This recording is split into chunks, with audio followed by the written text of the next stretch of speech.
دیکھیے تنویر صاحب، آپ کہہ رہے ہیں کہ اللہ کے نبی نے کبھی تلوار اٹھا کے دعوت نہیں دی ہے۔ ہاں، جنگ میں جاتے تھے تو تلوار لے کے جاتے تھے۔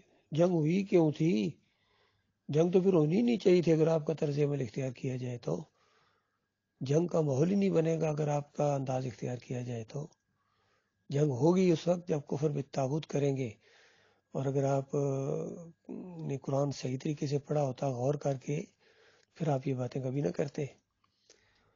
قرآن کے اندر پہلے ان لوگوں کو جن کے عقیدے خراب ہیں ان کو کافر قرار دیا گیا۔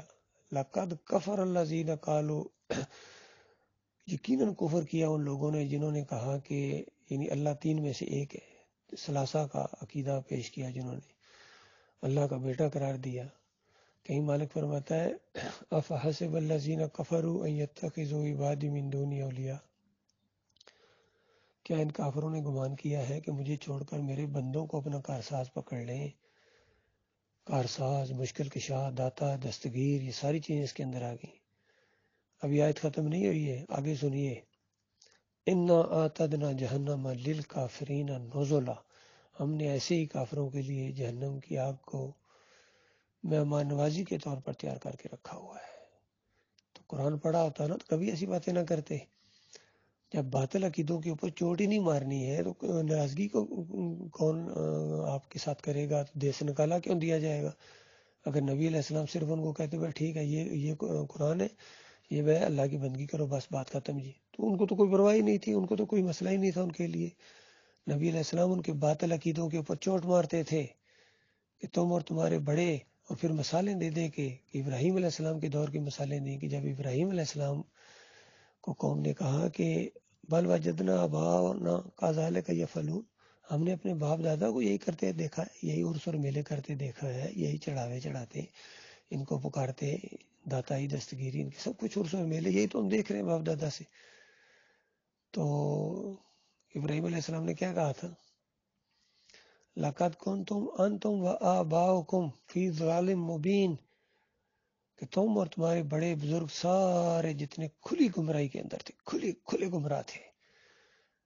تو ایسے نہیں ان کو آگ میں ڈالا گیا تھا، پھر ان کے بتوں کا وہ کچومر نکال کے دیا، ورنہ کہتے دین میں کوئی زور زبردستی نہیں۔ وہ اس طرح کا زور زبردستی نہیں ہوتا ہے، اس بات کو بھی سمجھنے میں آپ لوگ غلطی کر رہے ہیں۔ یہ نہیں ہوتا ہے کہ کسی کو پکڑ لو اور کہو کہ یہ بات مان ورنہ میں ڈنڈے مارنے لگا ہوں، یہ نہیں ہوتا ہے۔ دعوت دی جاتی ہے، دعوت کے اندر جوش ہوتا ہے، اللہ کے وقار اور عزت کا معاملہ ہوتا ہے، شرک اور کفر کے اوپر چوٹ مارنی پڑتی ہے، تب ان کا بیجا پھٹتا ہے۔ باقی گالیاں کوئی کسی کو نہیں دیتا ہے۔ ہاں، مشرکین ضرور اس چیز کو کہتے ہیں، یہ ہمیں برا بھلا کہتے ہیں، یہ ہمیں گالیاں دیتے ہیں۔ کیا نبی علیہ السلام گالیاں دے رہے تھے ان کو؟ ان کی داتائی، دستگیری اور مشکل کشائی کا جب رد کرتے تھے تو ان کو کافر اور مشرک ثابت کرتے تھے، اور کہتے تھے کہ اگر بات نہ مانی تو تمہارے لیے جہنم منہ کھولے تمہارا انتظار کر رہی ہے۔ تو اس بات پر ان کو آگ لگ جاتی تھی کہ یہ کہ ہم اتنے بڑے بڑے سردار، ہمارے اکابرین، ہم جہنم میں جائیں گے، اچھا ہمیں آگ لگے گی، اور یہ بلال ہے، یہ صہیب ہے، یہ سلمان ہے، یہ سارے ہیں رضی اللہ تعالیٰ عنہ، یہ جنت میں جائیں گے، وہاں جنت کے بڑے بڑے باغوں میں ہوں گے، بڑے بڑے محلات کے اندر، خوبصورت بیویاں ان کو ملیں گی، چشمے اور نہریں ان کو ملیں گی، اور ہمیں جہنم کی آگ ملے گی، پیپ اور لہو ملے گا۔ اچھا، اس چیز نے کھلبلی میں چاہی تھی حضرت صاحب۔ صرف قرآن کو ترجمے کے ساتھ پڑھ کے بس آپ اپنے گھر میں بیٹھ جائیں گے تو دین غالب نہیں آئے گا۔ اسی طرح پھر آپ کی مائیں اور بہنیں چیختی رہیں گی کشمیر کے اندر، موسینیا میں اسی طرح چیخو پکار ہوگی، برما میں اسی طرح نوجوانوں کو کاٹا جائے گا۔ کچھ معلوم ہے کتنے لوگ ہیں جہاں جیلوں میں بند ہیں، چائنا میں بھی اور بھارت والوں کی بھی۔ اصل میں آپ لوگ آگے آنا ہی نہیں چاہتے ہیں، اور یہ بزدلوں کی فیلڈ ہی نہیں ہے۔ بزدل اس طرح کی باتیں کرتے ہیں، صوفی اس طرح کی باتیں کرتے ہیں، مولوی صاحب اس طرح کی باتیں کرتے ہیں۔ باقی جو اللہ کے راستے میں مجاہد ہوتے ہیں وہ اس طرح کی باتیں نہیں کرتے ہیں۔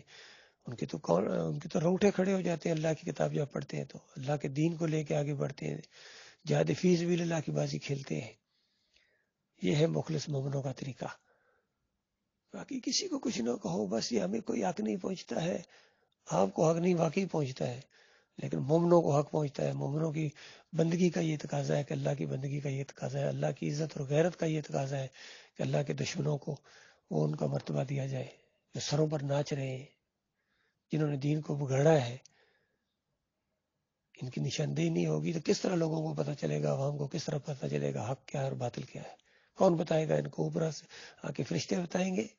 اللہ تعالیٰ نے یہ نظام نہیں رکھا ہے. آپ کی ذمہ داری ہے، ہماری ذمہ داری ہے. ہم وہ بہترین امت ہیں جو پوری دنیا کے لیے برپا کی گئی ہے. ان کو نیکیوں کا حکم دیتے ہیں، برائیوں سے منع کرتے ہیں، خود پکے مومن ہیں. جب یہ تینوں کام آپ نہیں کریں گے تو آپ بہترین امت ہیں یا بدترین امت کہلائیں گے اللہ کے ہاں؟ بدترین. یہ معاملہ ہے. آج اس امت نے وہ کام چھوڑ دیا جو اس کو کرنا تھا. اس نے اللہ کے راستے میں جہاد چھوڑ دیا ہے، تب اس کو ذلت ملی ہے. اور جہاد کا آغاز ہوتا ہے دعوت سے، توحید کی دعوت، کھلی ننگی دعوت. کسی کے پیٹ میں مروڑ اٹھتے اور اٹھیں، کسی کے ماتھے پر بل پڑ دیں اور پڑا کریں. جس کے لیے کہا جا رہا وہ تو خوش ہوتا ہے. باقی اگر آپ کو ظاہری بات ہے ایمان عقیدے کی سمجھ نہیں ہوگی تو پھر تو آپ کو نہیں پتہ چلے گا اللہ کیا چاہتا ہے، اللہ کے دین کا تقاضا کیا ہے. یہ تو آپ کو نہیں معلوم ہوگا. ہر ایک اپنی اپنی ڈگڈگی پہ جا رہا. جاتے رہو، اللہ کے جب پہنچو گے نا پھر آپ کو پتہ چلے گا کتنی بڑی غلطی آپ کر کے آئے، کتنا بڑا ظلم کر کے آئے، کتنا بڑا اللہ نے آپ کو موقع دیا تھا اور آپ نے اپنی دکانوں کے اندر بیٹھ کے، اپنے گھروں میں بیٹھ کے، اپنے دوستوں میں گپے لگاتے ہوئے آپ نے وقت ضائع کر دیا. پھر ہمیشہ کی آگ کے اندر رہنا پڑے گا انہی لوگوں کے ساتھ جنہوں نے آپ کو اس راستے پر چلایا تھا، اس الٹی پٹی پر. پھر یہ فرقوں میں بانٹا. پھر دین آئے کہاں ہے آپ کا؟ بتائیے دین کون سا مسلک ہے جو دین کے اوپر اجرت نہیں لیتا ہے؟ کہاں نمازیں پڑھتے ہیں؟ کیا وہ اجرتی نہیں ہے؟ نماز پڑھانے کے پیسے نہیں لیتے ہیں؟ اذان دینے کے پیسے نہیں لیتے ہیں؟